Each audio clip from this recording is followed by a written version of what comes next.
Hello, it's Tamara Hunter, and today is day number 182 of 365 days of awesome. Celebrate success through service.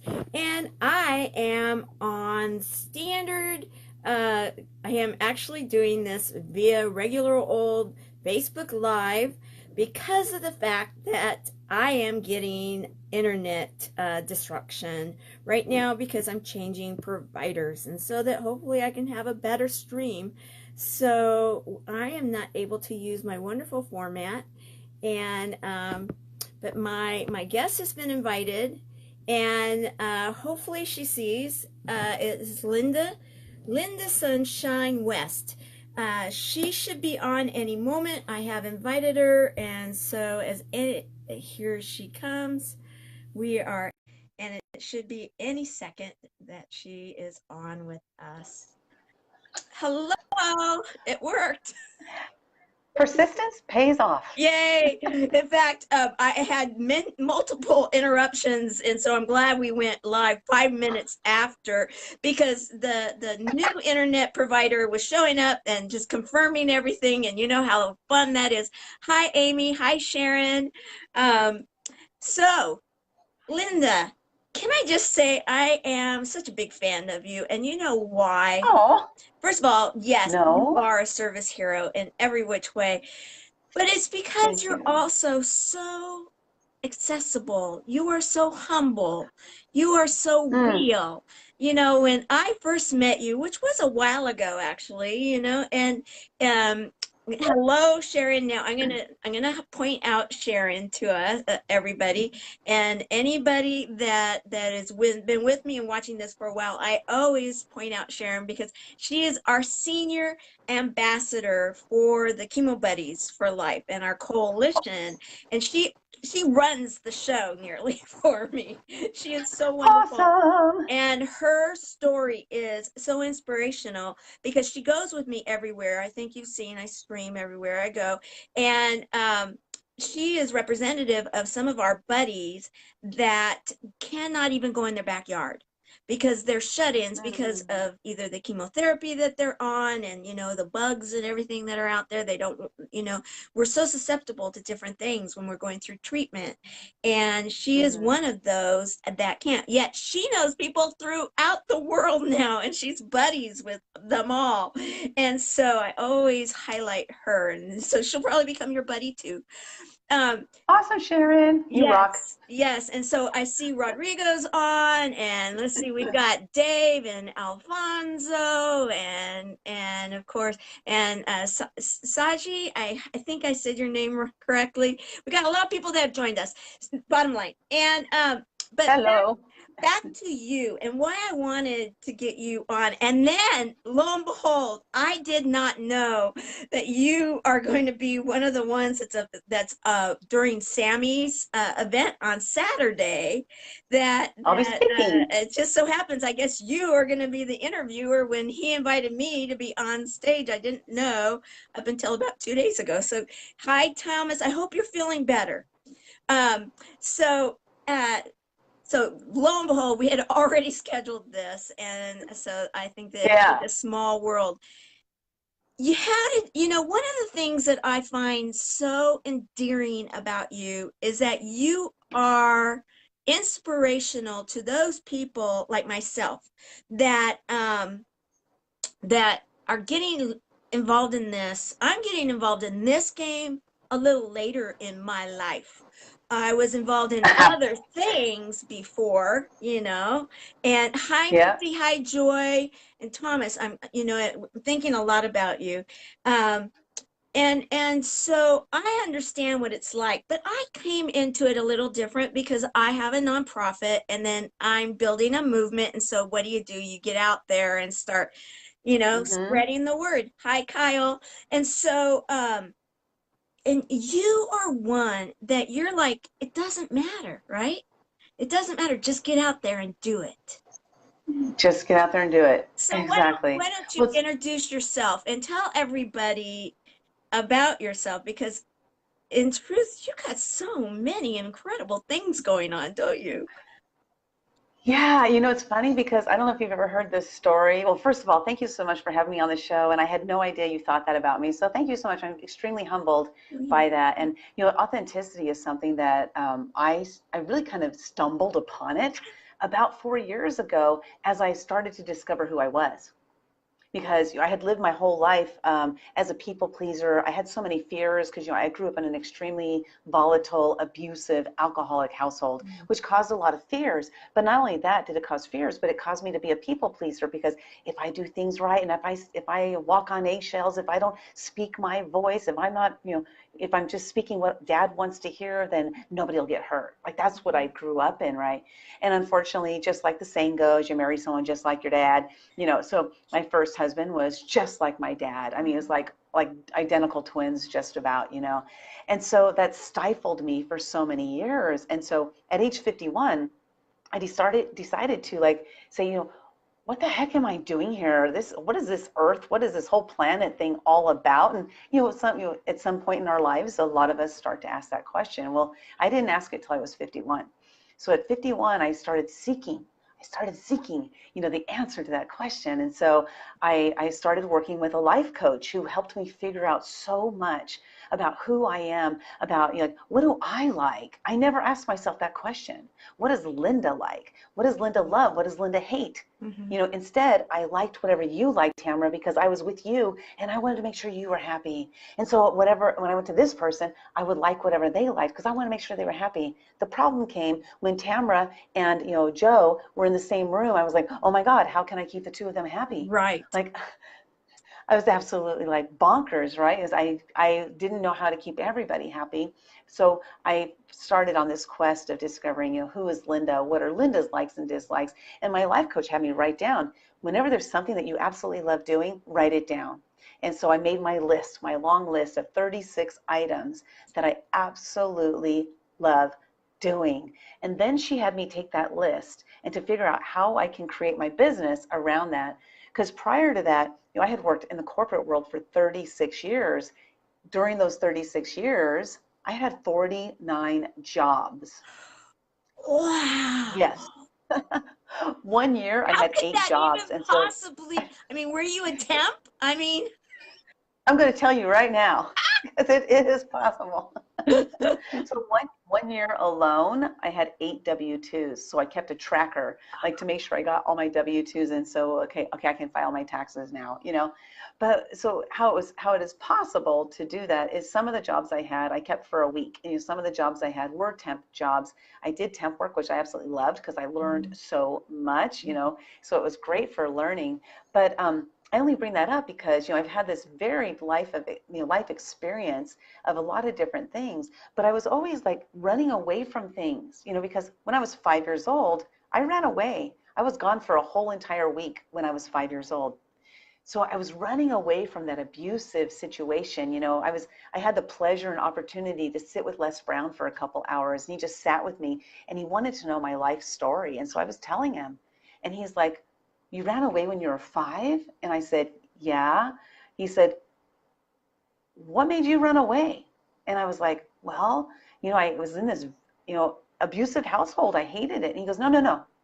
You'd been in that abusive household for 5 years. What was different that day? You gotta love Les Brown. Exactly. And so I was like, oh my God, it was something about that day that I snapped and I said, I'm not living like this. I don't care that I'm only 5 years old. I'm going to run away and I'm going to change my life in this moment. So I did. I ran away. And at first, when I started thinking about how I ran away when I was 5, I was thinking about how, I was just running away to get out of there. But Les pointed out, he said, look how strong you were. You were such a strong, young little girl that you weren't going to take that crap anymore. And you just ran away and you were gone for a whole week. So the first question people ask is, wait. You were gone at 5 years old for a whole week? Yes. So what's your first question? How did you survive at 5 years old for a whole week? Well, that was easy because I just ran away to the neighbor's house. Oh, okay. Yeah. But still, that was smart. Yes. That was a smart move, because obviously you felt safe. obviously you felt as though it would be a place where they wouldn't turn you back right away. You know, you Hmm. actually, that shows a lot of wisdom at 5. Oh, thanks. I never thought of that way. That's cool. Wow. Yeah. Okay. So, And you know, and I just so want to say we have a lot of people that have jumped on. So I've been watching you, but I don't want to be hello. interrupting this amazing story. Okay. So, Oh, so at 5, you're sitting there. Okay. So you're sitting there with Les Brown, and he's saying, okay, but what about that day? And so you're gone for a yeah. week. Okay. Continue. Okay, so I'm gone for a week. Well, thanks for those who are tuning in. If you're liking the stories or whatever, share this out. You want to get Yeah. this message out there, right? So I was gone for a week, and honestly, I would have stayed gone forever had my mom not called up the neighbor. So here's the thing. I'm 5 years old. I'm there at my friend's house. I'm playing dolls, whatever. We're having fun. I'm eating cookies and I'm having fun because I'm at my friend's house and I'm really enjoying it because their family was very kind and there was no yelling and fighting and Mhm. screaming and throwing shit all over the place. So I was in this happy place. I really, really loved it at my friend's house. So after a week, my mom calls up the neighbor's mom. My mom knew I was there and tells the neighbor's mom, okay, she's been gone long enough. You can send her back home. Truth be told, I would like to have stayed there forever, Right. and moved with them when they moved a couple of years later. Right. But it's interesting because I left and I think back like when I was 5 years old, what must have been going through my head? 5 years old, I ran away. My I didn't know my mom knew I was there. So for a whole week I'm gone. And I'm imagining that as a child, I'm thinking, I guess they don't care about me. I Yeah. guess they don't love me. Yeah. They don't want me. Like I'm like a throwaway. She can be gone forever. We don't care. Of course, in the meantime, I was happy, but just thinking about how like what I must have been thinking at 5 years old, and I had to resolve that. So working with my life coach really helped me to resolve that like 5 year old trauma of me running away and not being loved. And I got to tell you, my whole entire life, and this isn't like a sob story of Lynda at all, because like what's happening now is amazing, and Mhm. I had to go through all this stuff in order to make what's happening now happen. But you know, I I never heard the words I love you in my household. Mhm. And it really became noticeable to me when I got married for my first husband. I did say I love you to him, but I don't know if I really knew what love was. Right. I'm Yeah. not really Yeah. sure Yeah. because in my house, it was like, a beating would happen and then dad would make it up by buying everybody stuff. Like he would take us out to dinner or he Right. would buy us clothes or he would buy us toys or what have you. That's And right. that was, to me, love meant Mhm. buying me stuff, Right.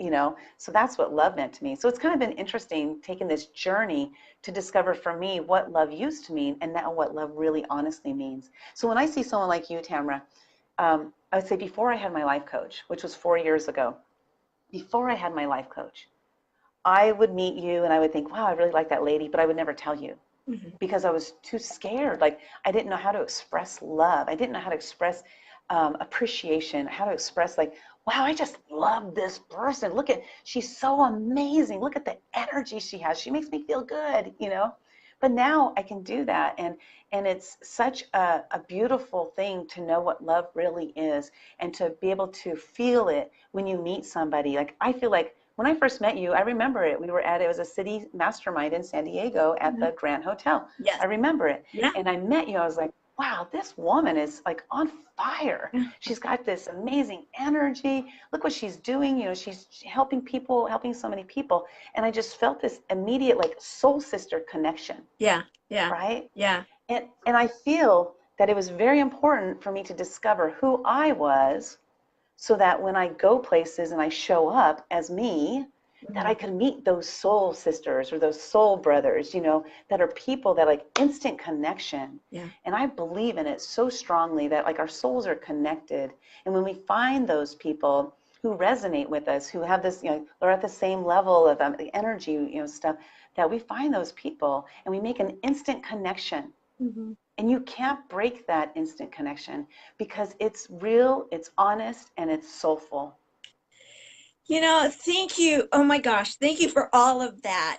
First of all, I agree. I felt the same thing when I met you, and then every time thereafter, whenever I did get to see you in the few minutes that I wanted to Yeah, play pool with you that one time when you're playing pool and stuff, it's like, gee, we got to go right now, really? I know, I know.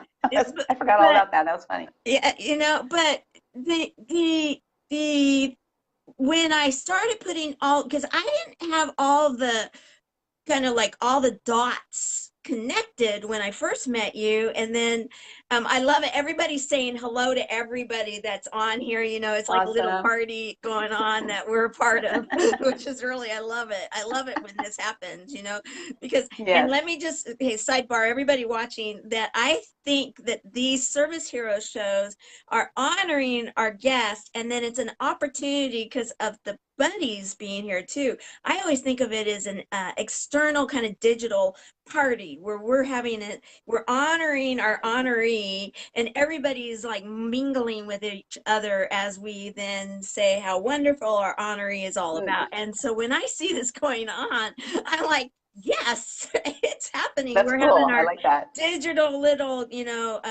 get together to honor our service hero of the day. Thank you for sharing the story about Les Brown and you talking about that 5-year-old Lynda, and how that Yeah. five-year-old Lynda, because hi everyone, hi Veronica.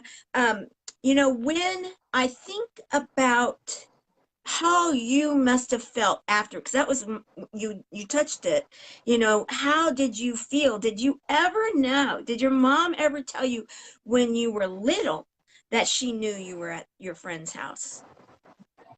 I don't remember. Unfortunately, a lot of us have our, what do you call it, our defense mechanism, right? Right, So my defense mechanism was because of all of that was going on in the household. Like I remember feelings, but I don't remember actual right, events happening. I do remember that when I was 5, the feeling, right. that I had my sister and I were huddled on the bed, and I was protecting my little sister because I was 5, she was 4. I was protecting her, like, protecting her to make sure that she wouldn't be hurt. Right. But it's interesting because I don't really remember a whole lot of my childhood except for the things that I see in pictures or that people have told me until about the age of 12. So 12 is, and I think that's because at age 12, that's kind of like that breakout year, right? Right. Yeah. You're in Yeah. junior high Yeah. school, Junior high. you're Yeah. starting to have, Yeah. yeah, like you're having Suddenly, I got friends, a you little can bit of walk a life everywhere. outside of the house. I can join Yeah. a So I club. remember things, exactly, right? Yeah. So I remember things outside of the house, but I don't remember a lot of stuff inside the Hmm. house, up until about age 12 or so. So I Okay. don't know if she told me. Because the reason I'm asking is I think a lot of us can relate to, in one way or another, with the story, and the fact that you're sharing it right now, I think is going to be very helpful to so many others. And I'm sure they were Mhm. thinking that very question. And it's interesting how our self protection mechanisms do really kick in and help us to get through and navigate certain parts of our lives. So then you get into your adulthood, and then you become that, you're the people pleaser. It makes total sense. And then at Mhm. 51, you say, okay, what do what does this people want to please, and meaning myself, right? Me, myself, and I, we're the Yep. people.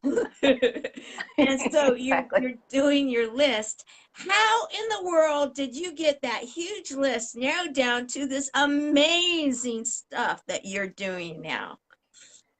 What's really crazy about, like, when I look back, because it was 4 years ago.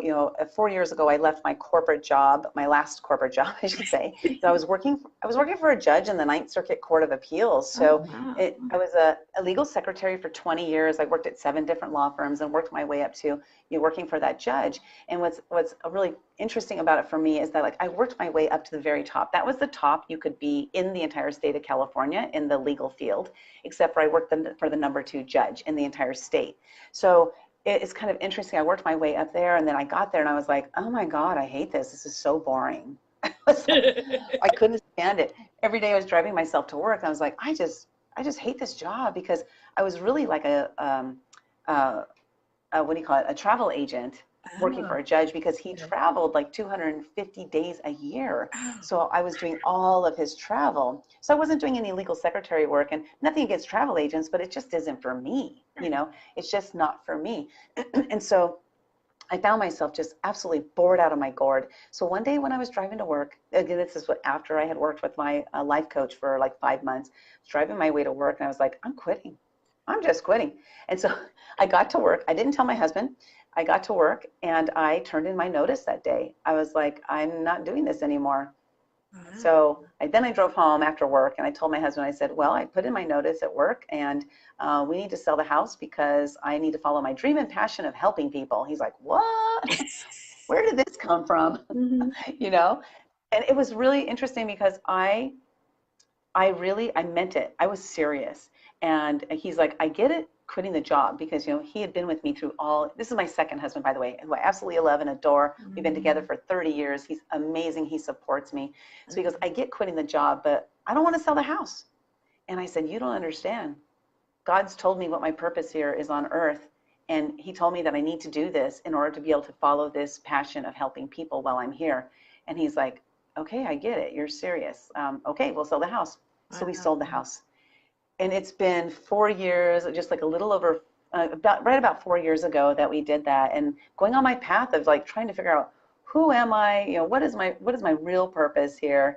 And the reason I share that is because when I left that corporate job, I had no idea what I was doing. I didn't even know what the word entrepreneur was. Like we didn't hear that in the corporate legal field. Right. So I embarked Right. on this journey to discover what it is for me. What am I doing? And along this journey, it was March of 2015. Well, first I'll go back to January 1st of 2015.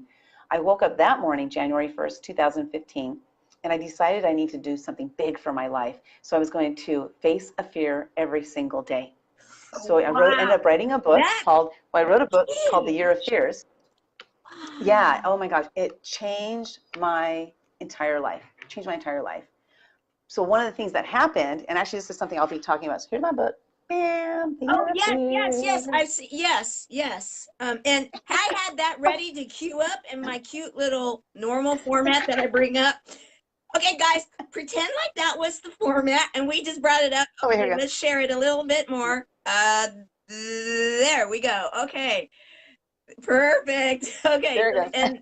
and we'll end up I'll load some of these pictures afterwards, or you can, either when I have them saved already, into the Oh, comments, cool. and so that they can see some of the pictures of some of this cool stuff we're going to be talking about. Okay, so the Year of Yeah, Fears, okay, that book, and yeah. Well, so I woke up, it was January 1st, right? And I'm like, I'm going to face the fear every single day. I need to change something about my life. And so I can just hopefully it'll change me and become more courageous. I didn't know what was going to happen. But it was in March of 2015 during my Year of Fears. Let's see, my life coach and I had attended she always made me do things I didn't want to do. Okay, so she and I had attended a vision board seminar. oh, And and at the seminar was this gentleman who spoke, and his name was Greg Reed. So Greg Reed oh, the spoke. dots are starting to connect now. Okay, guys. Yes, Okay, some of yes. you So don't this, know, but okay, so let's continue. Okay. All right. yeah, so it was this gentleman named Greg Reed, and he happens to be commissioned by the Napoleon Hill Foundation to carry on Napoleon Hill's work.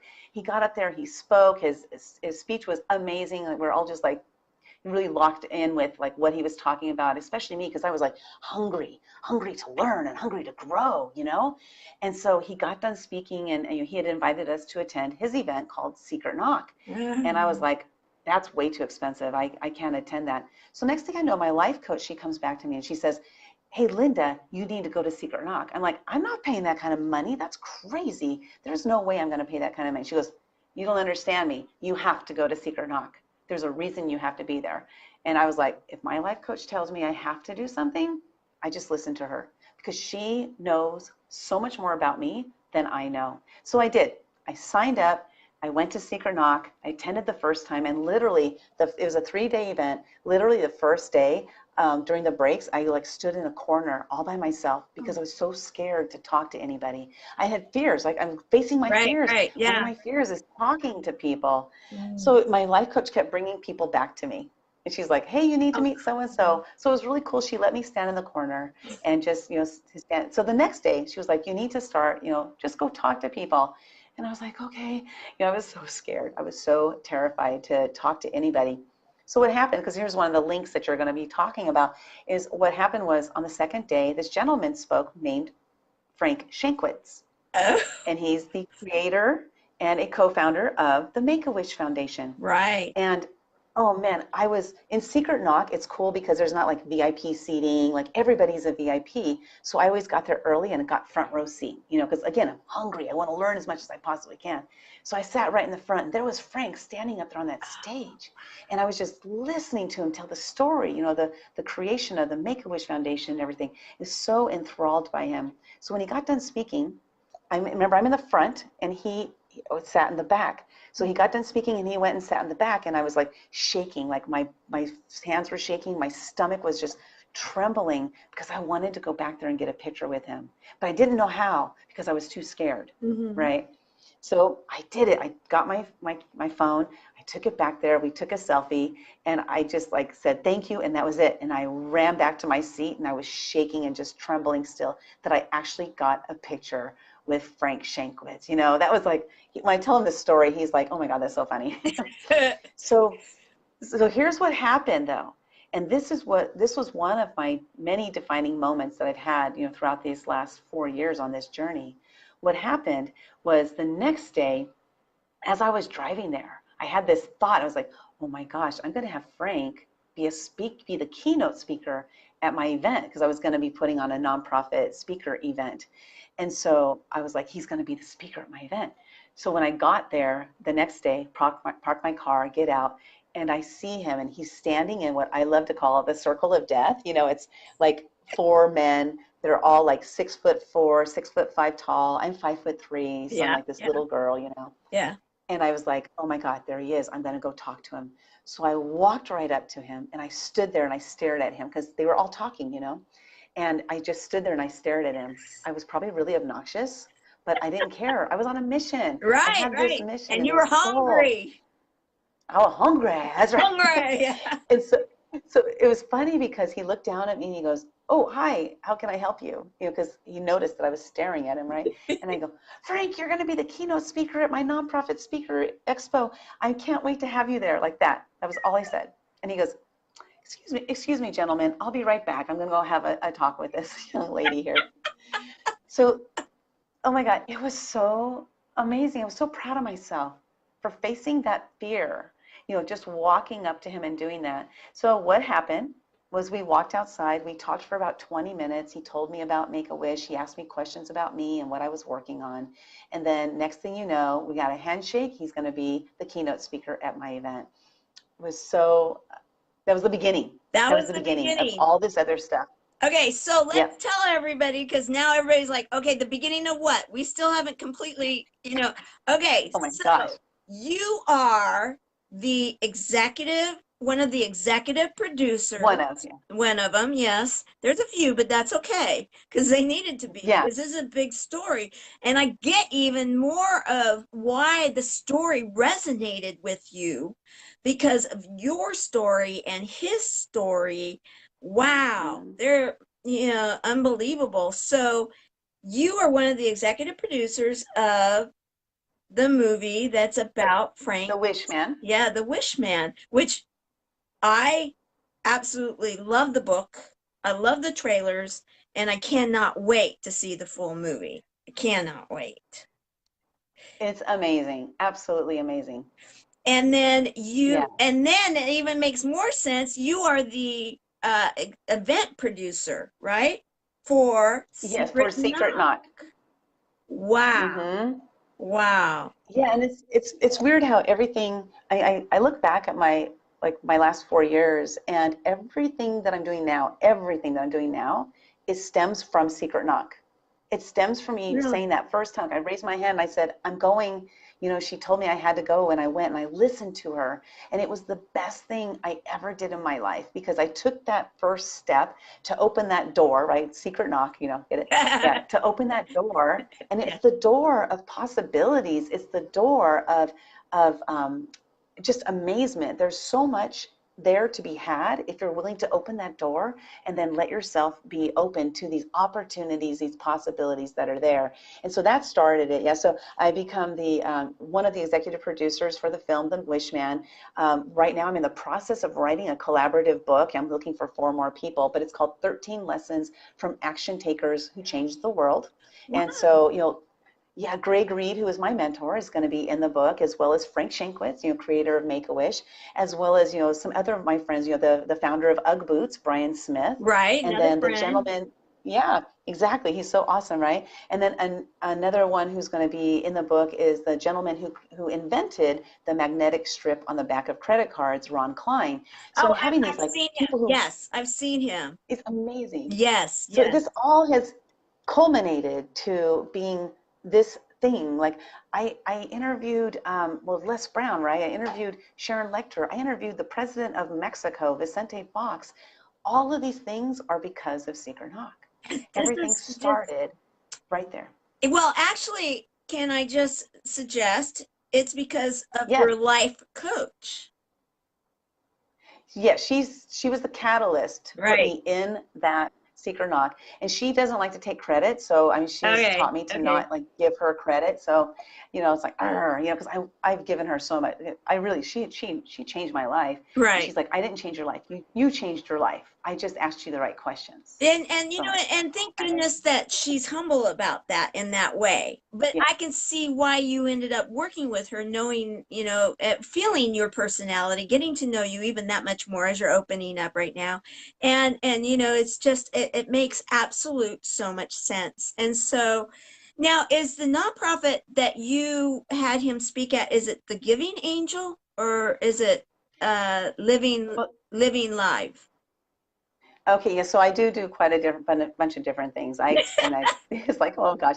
Well, the Giving Angels is a nonprofit that I started, and this was actually what ended up happening is ended up not putting on that expo. Oh, But that I was gonna have, I forgot to mention that I was gonna have Frank speak at, So I ended up not putting on that expo, but I was almost as if I needed to be putting on that expo so I could break through that fear of talking to him, right, just having a conversation with him. right. And yeah, so I created a nonprofit called the Giving Angels, and it was actually February 2 years ago.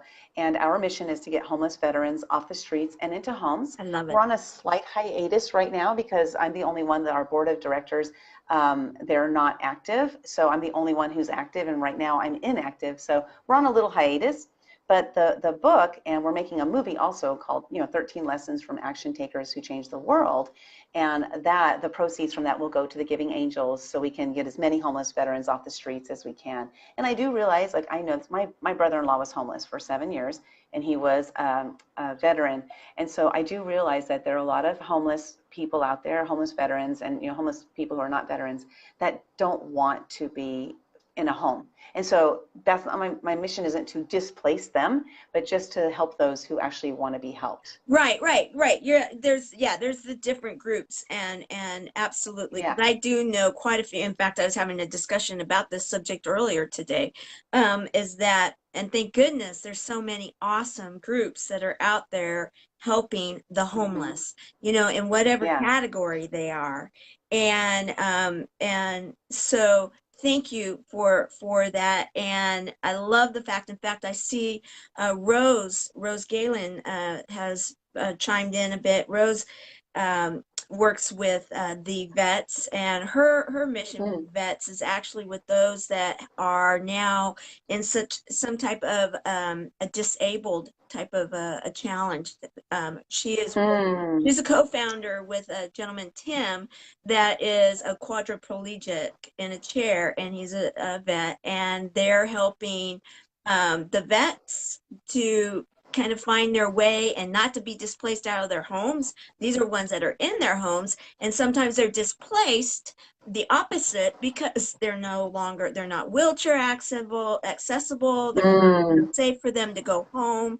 And then she helps those that are caring for them. So it's a lot of really, and she's watching right now, a lot of really great people that have that mission in helping our veterans. And I'm so grateful for that, coming from a family that has quite a few of them.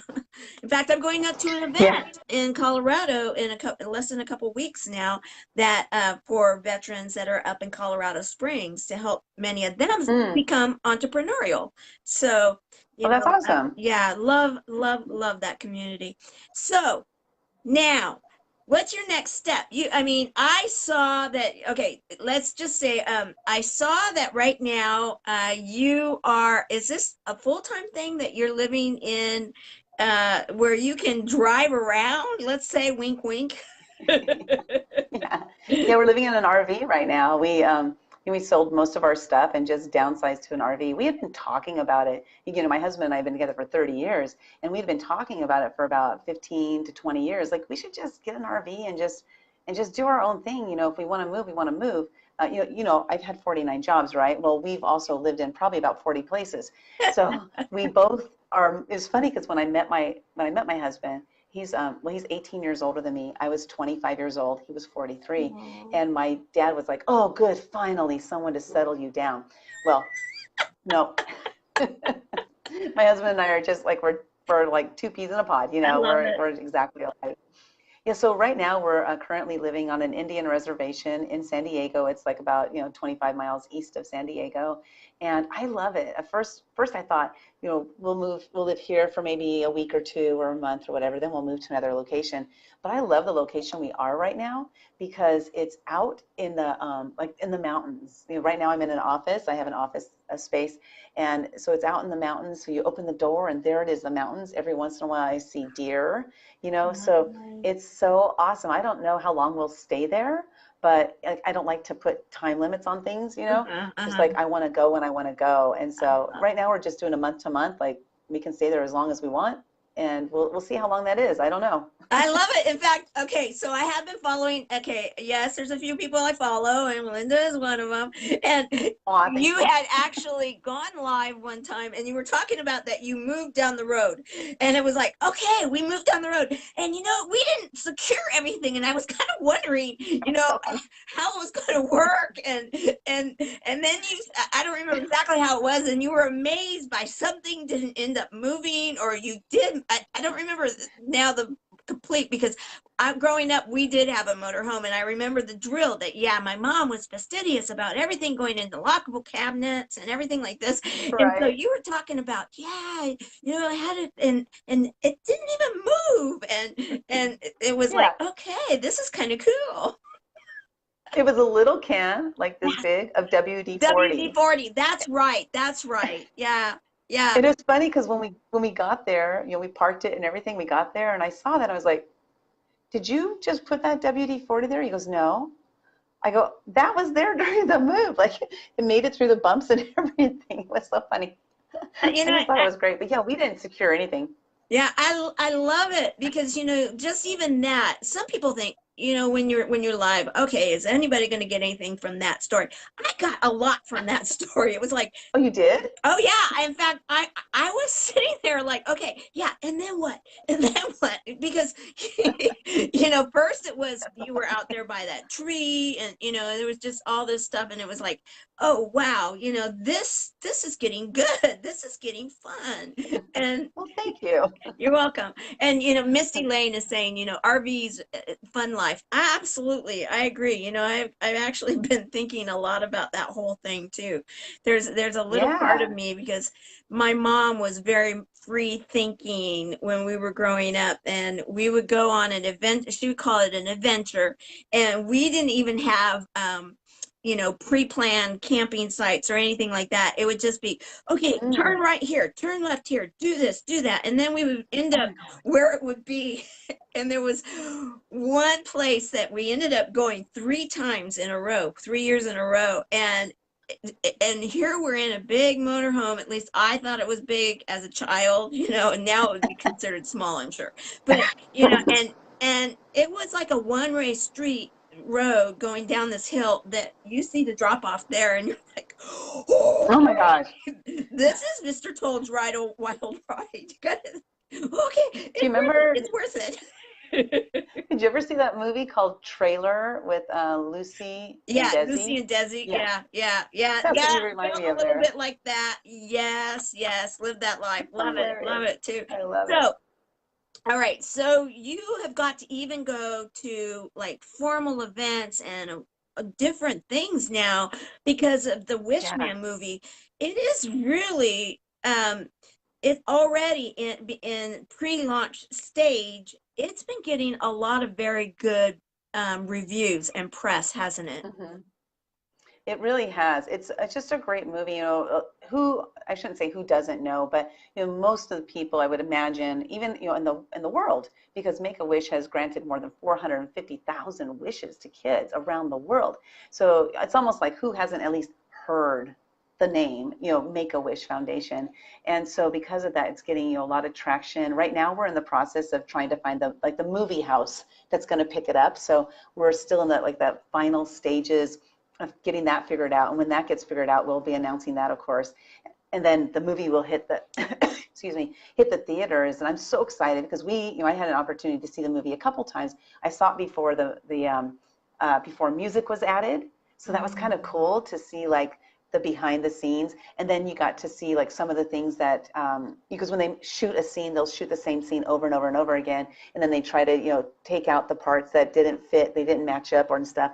But there were things, like we were able to catch like, oh, look at, they didn't do this or they did do this or something like that. So it's kind of fun to see that whole process. And then to watch the movie on a big screen, which we had an opportunity to do with the music and everything, just absolutely amazing. Frank, like there was not a dry eye in the house. And there was Frank, crying during his movie. It was like, wow, all he wanted, because Greg Reed, who's the creator of the Secret Knock event, Greg asked him, he said, what's your wish? And Mm-hmm. Frank was like, nobody's ever asked me my wish.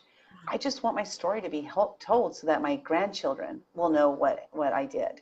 And that was it. That's how Wishman movie and the book came about. The book, for anybody that has not read The Wishman, the book, in fact, I have it up there. I won't grab it right now, but I have read it. I have reread it. I have read it again. And then, when I've been lucky enough to visit with Frank, because, he's been so gracious. For those Mm-hmm. that have met him, he is probably one of the most humble men that Yeah. and he actually, he follows things. And since I have a nonprofit that works with people that are affected by cancer, and one of my lead volunteers was a wish kid, and we went Mm-hmm. up, and when we were at one of the other city summit events to raise money for nonprofits, and I went with my wish kid volunteer, we went up, and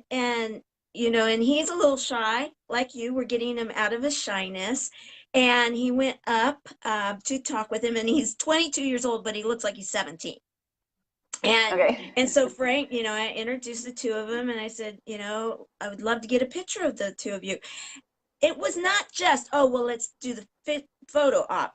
No, Frank spent time with him. Frank Yeah. let him know and said, once you're a wish kid, you're always a wish kid. And he asked him, what was your Mm. wish? Did your family go on it? He really spent time with my volunteer. And it was probably one of the most lovely little loving experiences that I got to witness because I was there with them. And then he did his traditional photo op where, he has his hat on, and there's my volunteer. And then he does and again, this is he's short, he's got a small head, and he puts, and for those that don't know, Frank is real tall, and Yes. he has a big black hat that you learn the significance of that in the story. But then he put the hat on my volunteer, and we get that. And you should see, I'll post pictures, the face, because we've done this before, the face on him. was just incredible. So then we did a live about that and shared it. And then the next day, because it was a 2-day event, the next day he comes up to me and goes, "Saw it, loved it," you know, and you know, it was like, wow, really, you know, and a lot of feedback. So generous. So, Yeah. you know, I am so grateful that this is a man that when you see his story, you get the why behind the why.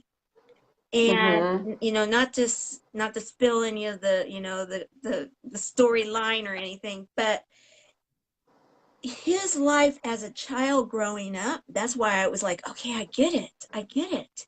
His life growing Mm-hmm. up was anything less than what you would call ideal. Yet for him, it lets you understand why he always thought of the kids and why he always thought of others.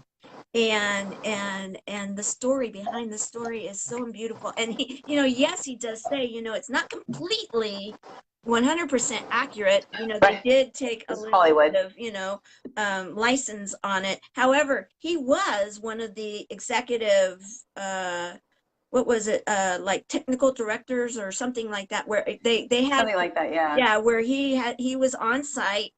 And if you follow him or if you want to go find out more, go and get the behind the scenes because it's really cool stuff.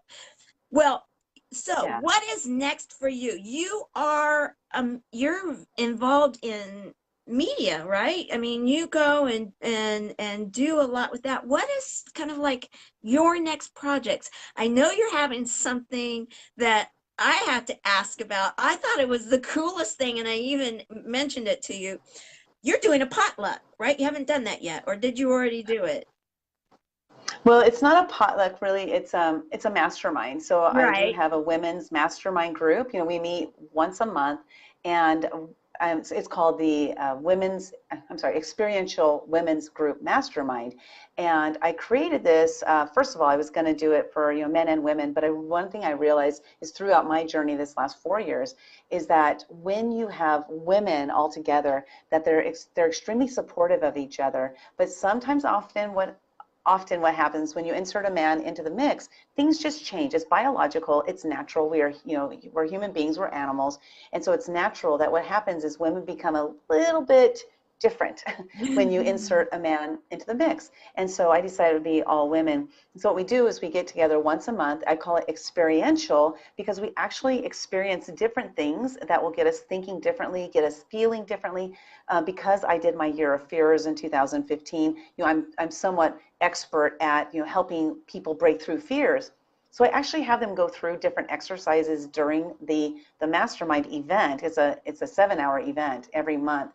So I have them go through, you know, different things throughout that event that will help them to break through a fear of some sort. I just want them Very to cool. experience breaking through those fears, because the more you can break through fears, the more confidence you will gain, and those will no longer become, you know, be fears for you, or you'll know how to address them and break through them quickly. But so the potluck thing comes in is because I decided, you know, I want this one to be so different than any other mastermind I've attended. I've been involved in so many different mastermind groups. And so not only the experiential aspect, but part of the experience is holding the events at people's houses.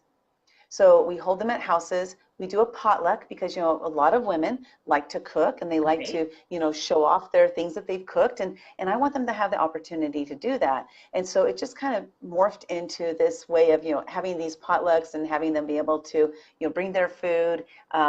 When we come, like, a lot of times they'll take off their shoes, you know, they got their feet up on the couch or they're sitting on the floor. Phone call.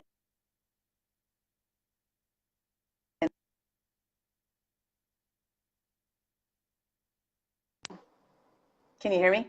Yeah, that's okay. You froze for a minute. Okay. That's okay. Yeah, I had a phone call interruption. I Yeah, I thought know. I Isn't it crazy stopped when you're you. filming with your phone? I know. It's Yeah. it's a whole different Well, it's world so we're funny that in now. I call it the streaming media, you know, of the West, you know, and kind of like we're in the wild, wild West of streaming media right now. that's for sure. That's Yeah, for I know. sure. It's fun though. So okay, Well, so so yeah, you're so yeah, they're kicking their feet off. It's a little bit more of a comfortable environment, and so are you finding that they're actually having masterminds where they're breaking through, they're overcoming these fears, they're finding those alliances where they can find ways to work together and all those neat things? Yes, exactly. So it's interesting because when I first thought of the idea, it ended up morphing into something much more than I imagined it would. And so what's happening is not only are they having breakthroughs, but they're forming the, like you said, alliances. Last time it was really hard for me to break people up to come back into the room, after lunch and stuff, because they're just, forming these great relationships. It's been absolutely amazing. And as I was sitting there watching all this happen, I'm like, here's my event. This is really cool. One thing I'll share that I think this is my favorite, like, pride of joy, kind of my event is that, oftentimes when you put on an event, you'll get, say you get, 30 RSVPs. Well, maybe you're lucky if 15 show up, Right. And so my event is totally different. Last time we had 30 RSVPs, 32 showed up. So I really I'm creating this environment of women, making a commitment to themselves. Because I say, how you show up for your RSVP at this event is much more than just RSVP.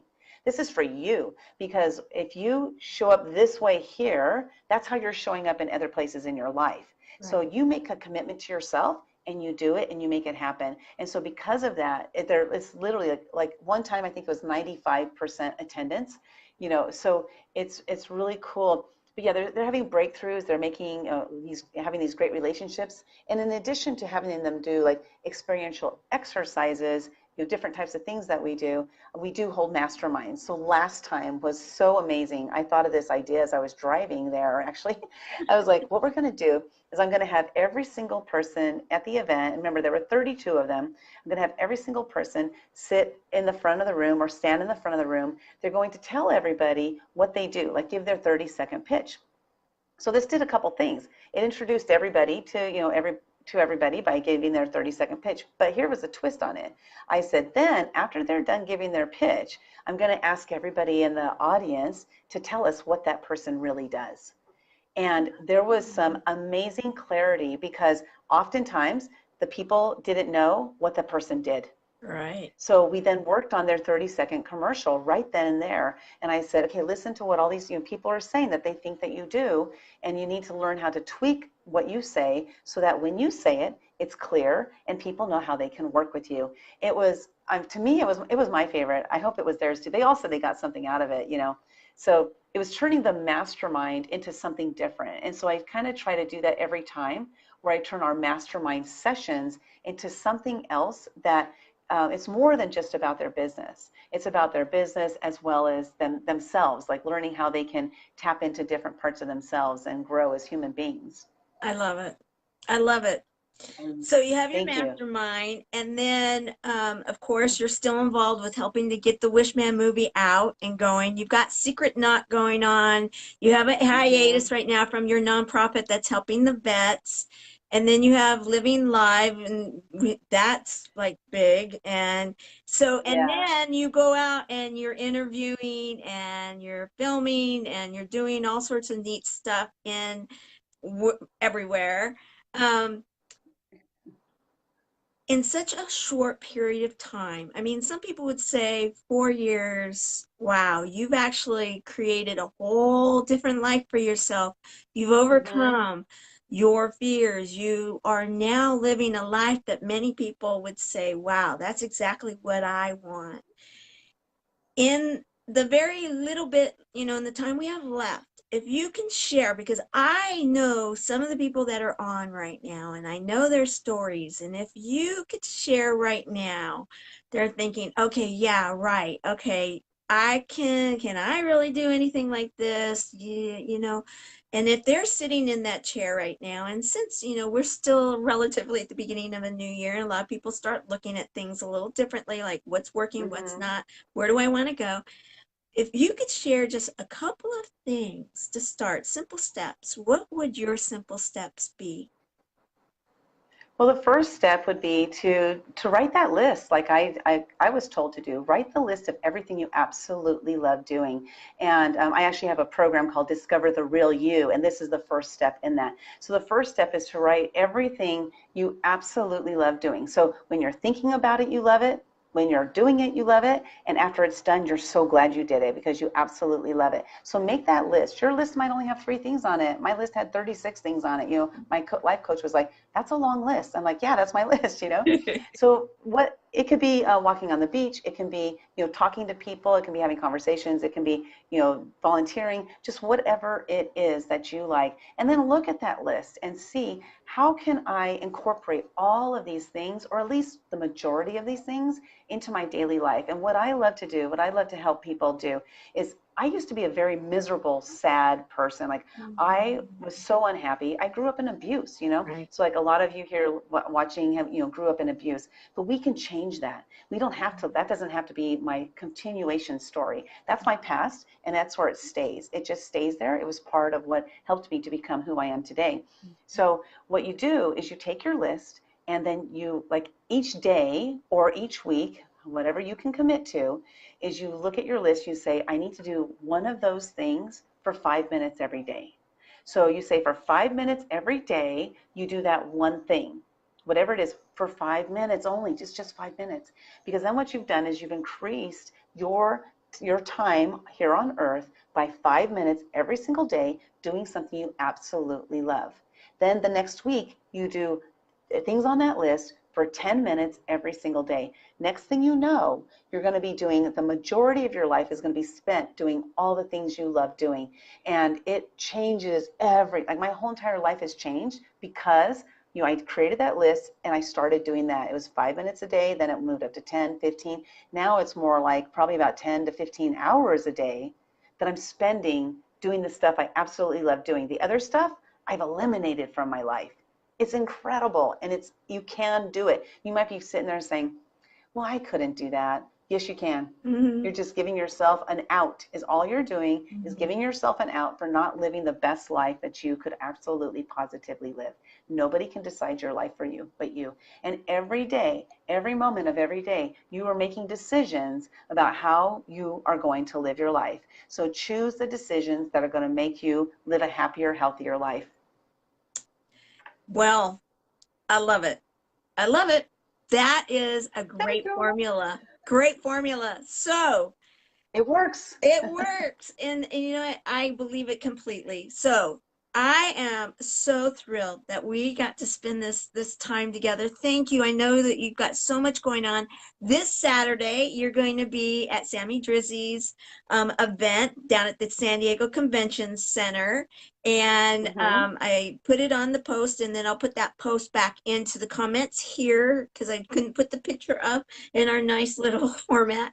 But I'll put it in. And so if anybody, because there's still, I think, a few seats left, if anybody wants to come, you're going to actually be the moderator for the panel that I get to be on and share. So this is going to be fun. We get to share some time on the stage together. And Sammy just told me that, I think, last night. So it was like, wow, That's awesome. that is so cool because I'm going to be talking to her tomorrow. I can say yes. Awesome. And I'll be speaking about overcoming fear to live the life you truly want to live. And so I'll be sharing some of my journey. There's a lot of my journey you guys haven't heard yet, you know, because it's a long journey, but I have to keep it to 10 minutes. So, you know, but that's exciting. What time of the day will you be doing that?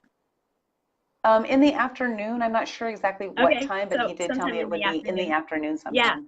Yeah. Okay, so we'll put the link in because if you're anywhere near San Diego and if you can come over for even a short period of time, you know, I think it's going to be well worth it. There's going to be amazing information that's going to be shared. I am coming ready to take a lot of notes and learn from some social media influencers that are flying in from all over the place that I have not met, and I just cannot wait to be, you know, sitting there and learning from them and I cannot wait to hear you on the stage because I have not Thank done you. that yet. I have just gotten to know you off of the stage, but I haven't gotten to see you on the stage. So that will be exciting. So as we end today, is there anything that you would like to share before we end up closing our time together? Well, I guess the last thing, first of all, I want to thank you so much. I've really enjoyed, our time together here. This is a lot of fun. I love sharing my stories and hoping that, maybe it will inspire and motivate somebody to take action Well, it's because it's all been about, inspiring me, so okay, cool. yeah. Because it's all about the action, because we have ideas all day, every day, but do we actually take action on them? And so the results that you're going to get in your future are actually the name of the event on Saturday is called Design Your Future, by the way. Yeah. And so, the results you're going to get for creating your future is by you taking action on all those things that you want to do. So the last thing I would love to share, if you don't mind, is just, I'm looking to speak 2 to 4 times a month in Okay. this year. 2 to 4 plus, I should say, because if 1 month it's 6, I'm going to be I'll be so happy to do that. So I'm looking for people who are interested in having me come and speak. One of my favorite topics is talking about overcoming fear. So if that's something you guys are interested in, somebody who is putting on an event, I would love to just be connected with them. Awesome. That's wonderful. Thanks, Rose. You know what? Rose is amazing. She's amazing. You got to check into what she's doing. And I can just see, the thing I want to throw out there is that a lot of the service heroes, in which Rose and Tim are both service heroes, a lot of the service heroes have started teaming up. And another thing is here soon, I'm going to be announcing I'm in the works on something that we're going to be bringing a lot of the service heroes together and being able to give an opportunity for many of them to share their messages in different formats. And I believe it's going to be really exciting. So a little That's kind of cool. tease, and it will go along the way with what you're talking about. So there's so many amazing people that are doing beautiful and helpful and life-changing um, giving service and being the service hero Mm-hmm. that we all have inside of us. And you certainly are. So as we Thank you. close day number 182 of 365 days of awesome, yes, we are on the cusp of halfway through. Woo, woo. I'm halfway. 182.5 so is halfway through. I can't believe it, this challenge that I was committed to. So you are on that cusp. You and tomorrow are sharing that we're the halfway point Awesome. of Woo, woo. 365 days of awesome. Celebrate success through service. I want to say, Lynda, you are certainly a service hero, and for what you're doing and helping people to overcome their fears, helping people to understand it's never too late to completely rework your life and to come up with those things that are going to make you happy and to serve others. Thank you for doing what you did and in giving up, if you will, the security and foundation of your home to say, I am putting I'm all out there. I am going to change my life, and in doing so, I want to help others to have a better life. Thank you for helping to tell Frank's story of the Make-A-Wish Foundation, how it started, and why he truly is the Wish Man. Thank you for Yes. being the event coordinator of a program that is truly opening the door for so many people's lives. You are truly the epitome of, in a humble way, sharing your love and your energy to help people make a difference in their lives. Thus, I don't know that you understand how much with you showing up places, how much love you share to others. Mm. And the love is coming through. It's just going crazy because I know others agree with me, is that your simple kindness and your love is boundless. And I thank you for that. You make me cry. Thank you. Well, you're welcome. You know it, they're tears of love, I hope, because I am too. You Yes, miss me definitely. enough. And you know what? I truly do care. And yes, when I met you, I felt it too. We are soul sisters to go forward, and we're going to Yep. make a difference and help those that need it. All right? Yes. Thank you so much. I really enjoyed being here. And you guys have a great night. And this is just, I'm honored. Thank you. Well, thank you. We'll see you later, and I will see everybody tomorrow. I'll be on the road again. See you later. Bye-bye. Bye. Thank you. Bye. Thank you.